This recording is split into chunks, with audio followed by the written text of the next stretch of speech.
Was wird daraus, wenn der Mond mal tot geht?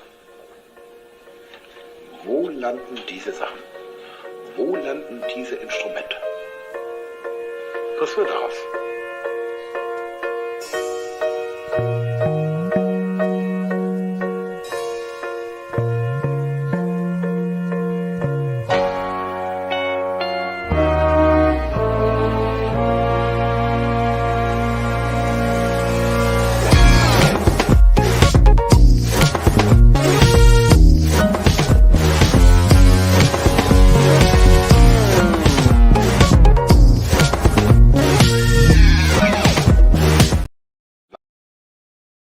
Was wird daraus, wenn der Mond mal tot geht? Wo landen diese Sachen? Wo landen diese Instrumente? Was wird daraus?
Hello, everyone. Welcome to MagpieCTF CTF 2024. I'm just going to share my screen real quick for the opening slides. There we go. Hopefully everyone can see that on stream. Welcome. This is the Information Security Club's annual MagpieCTF CTF competition. This year it is MagpAI CTF. Very clever. I'm proud of that one. So thank you everyone in the audience. There's so many people here, you guys have no idea. Anyways, so thanks everyone for joining. We are the Information Security Club. So if you don't know about us, we are an undergraduate club here at the University of Calgary. We host weekly sessions, usually on Thursdays from 5 to 7 p.m., where we teach you about different things like, or different topics in cybersecurity, like binary exploitation, web exploitation, other kinds of topics. We also sometimes host speaker series where professionals from the industry come in and they give a talk about what it's like to work in the industry, some cool stuff that they have to share, and things that they've learned while actually working in cybersecurity. Our website is infosecUcalgary.ca if anybody wants to learn more about us. And our email is infosec.ucalgary@gmail.com if you want to reach out to us, as well as on our social media at InfoSecUCalgary. You can also scan the QR code there. Our sponsors for the CTF are Air Canada and also Jake. All we know about Jake is that he has sponsored our infrastructure, and he said, awesome, good luck. So thank you, Jake. All right.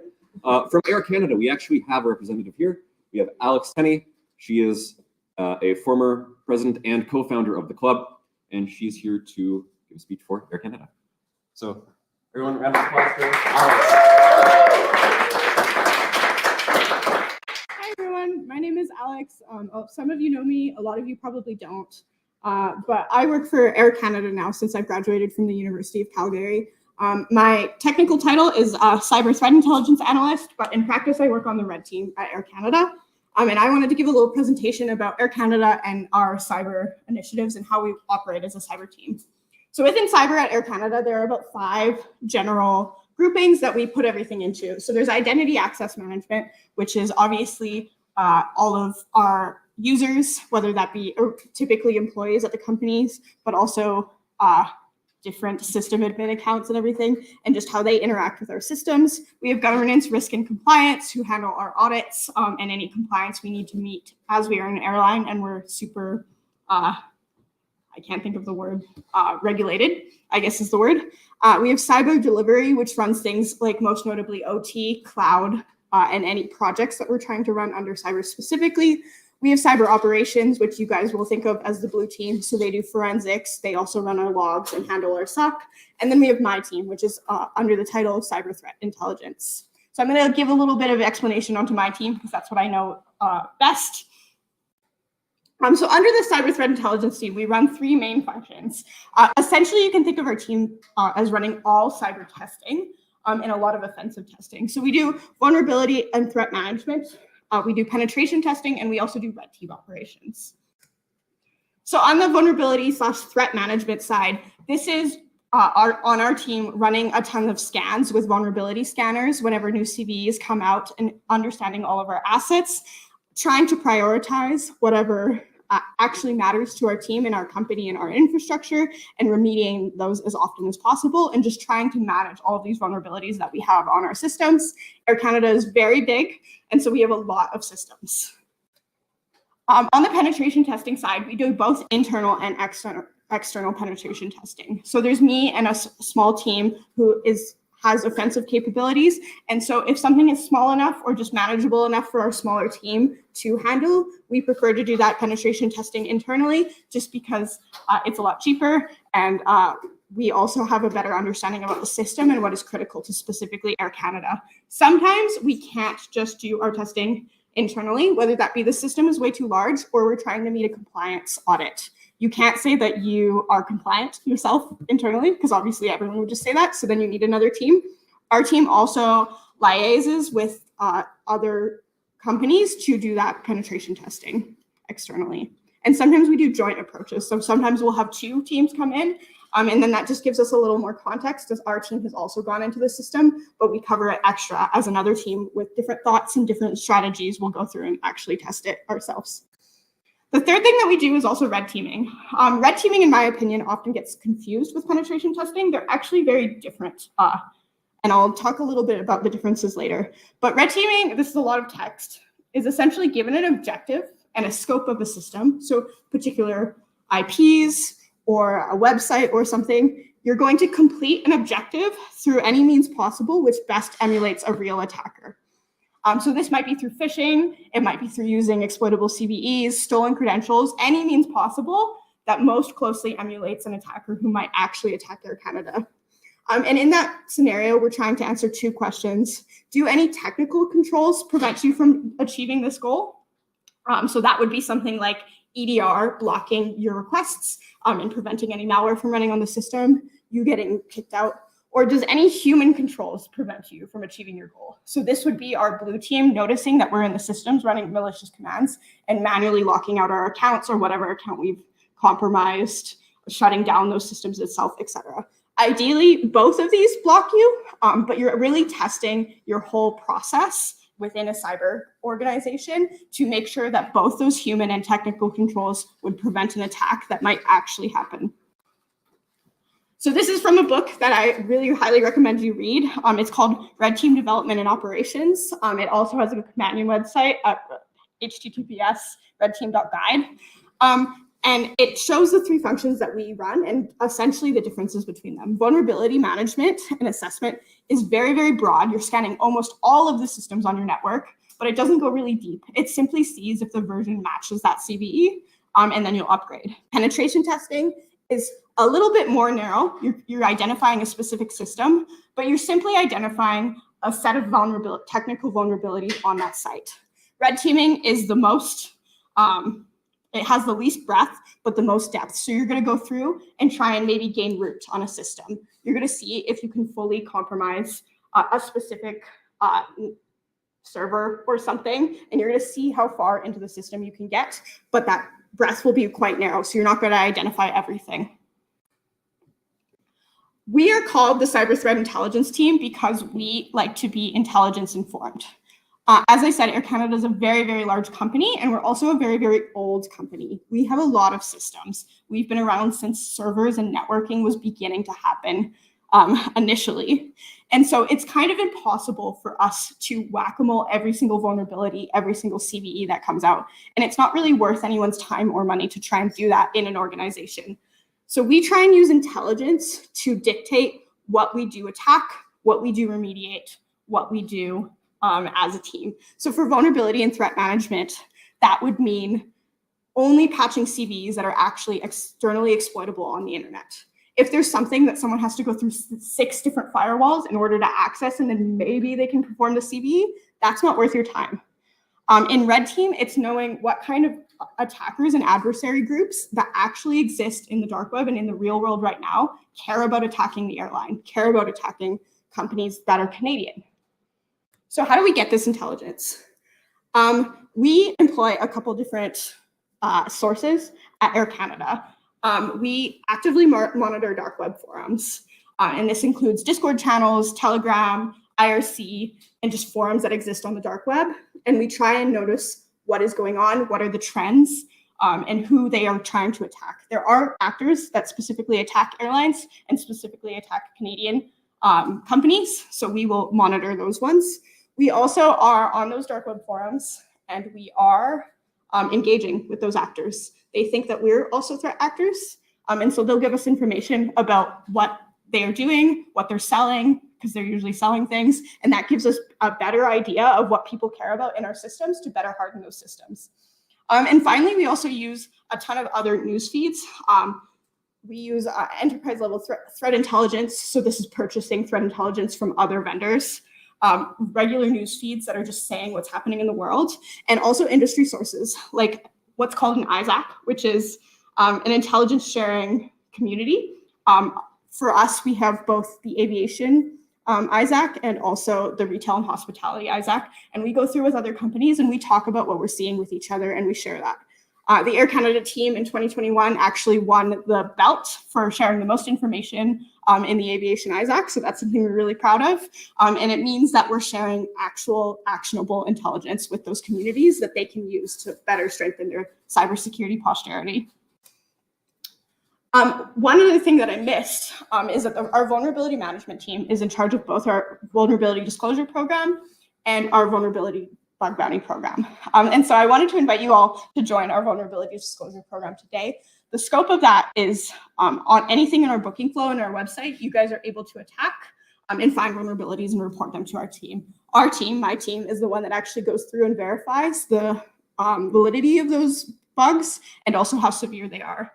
If you do really well in our vulnerability disclosure program, we will move you over to our private bug bounty program where you can make up to $7,000 per vulnerability that you find on our website. So we will pay you. So if you follow the QR code, this will go to our personal website and you can start going through the process there. It is also on the website. If you just go Air Canada vulnerability disclosure program, it should show up on an Air Canada website. So that's everything about my team and what we do. Thank you so much, and I hope you guys have a good CTF.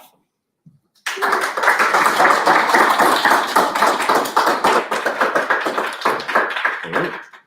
Thank you, Alex. Now, on to the story for this year's CTF. The year is 2045. Breakthroughs in artificial intelligence and quantum computing have allowed for androids and AI integration into modern society. Androids have been used to serve humans and complete the mundane tasks that nobody wants to do, allowing humanity to focus on the more fulfilling tasks of life. However, the complexity and true potential of the technology has surpassed our understanding of its mechanics, and the androids sometimes behave in unexpected manners.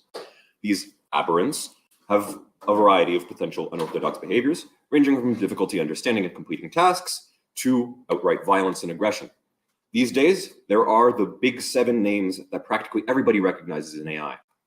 The first is Quantum Locks, and they provide and research quantum and AI security solutions. Then there's Reassembly, who provides services that focus primarily on revamping and patching outdated and deprecated androids or AIs. The Aberrant Watchdogs are a group that monitors and acts on aberrant reports or occurrences to prevent them from causing chaos.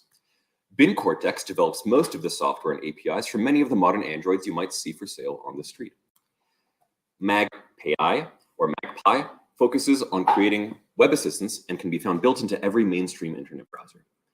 Rogueware are a hacker group that advocate against the use of androids and AI by creating malware and attacking AI-related organizations. And Singularity are a group that advocate for AI to be free from humanity's chains and allowed to live and exist among people as equals. Here, just on one slide, are all of the companies. Each of these groups allow people to complete tasks for them in return for rewards in the form of bounties. A web service known colloquially as the board has bounty postings from various users, both anonymous and self-identified, where those interested in making some side cash can take up these challenges and turn them in. Now for details about actually running the CTF. All challenges will be released as soon as this opening ceremony is over, which is going to be around 4:20 p.m. Hints for challenges will be released either as soon as the challenge is released or sometime after its release. Hints for challenges will only be released if there are 0 solves for the challenge, which means as soon as the team solves the challenge, no hints or no more hints will be released for that challenge. As for rules, be a good person, right? Don't be rude to others, like follow the rules. Don't attack, only attack challenges. Don't attack our infrastructure. Don't share flags between teams. Please do not do this.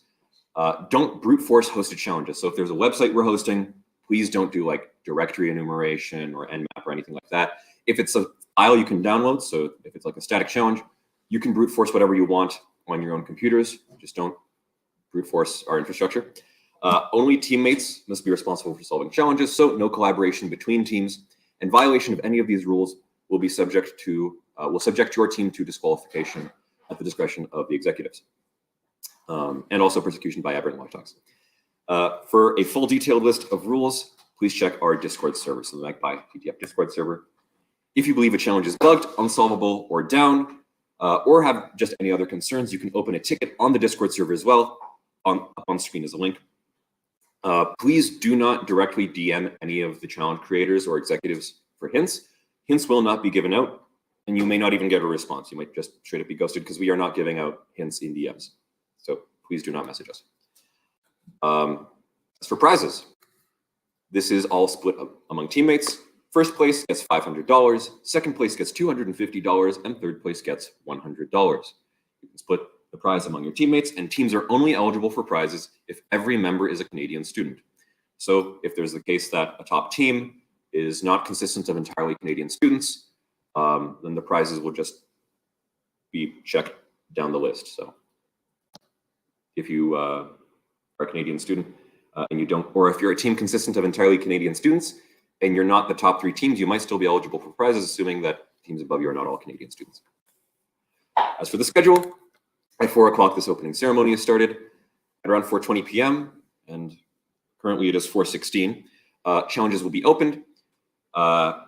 We also have pizza and pop here for anyone who's arrived in person or who wants to arrive in person. And then from then on, it's just solving challenges. At 10 p.m., this room will be closed, so we'll have to leave. And then tomorrow, there will be no necessary impotent comparison. Sorry, what did I just say? There will be no room booked for an in-person component, but some of the executives might still be on campus if you want to hang out. That's going to be for solving challenges and worshiping our friend here, Goob. On the 25th, the room will open at 2:30. At 4 p.m., challenge submissions will close, and then at 4:15, the closing ceremony will be hosted, and we will see who won and maybe some information or cool things that happened during the CTF. Any questions in person? No? I don't know if any questions were online. Is Goob Worship open for all? Goob Worship is open for all. Goob accepts all. If there's no questions, then good luck, everybody, and challenges will be open momentarily.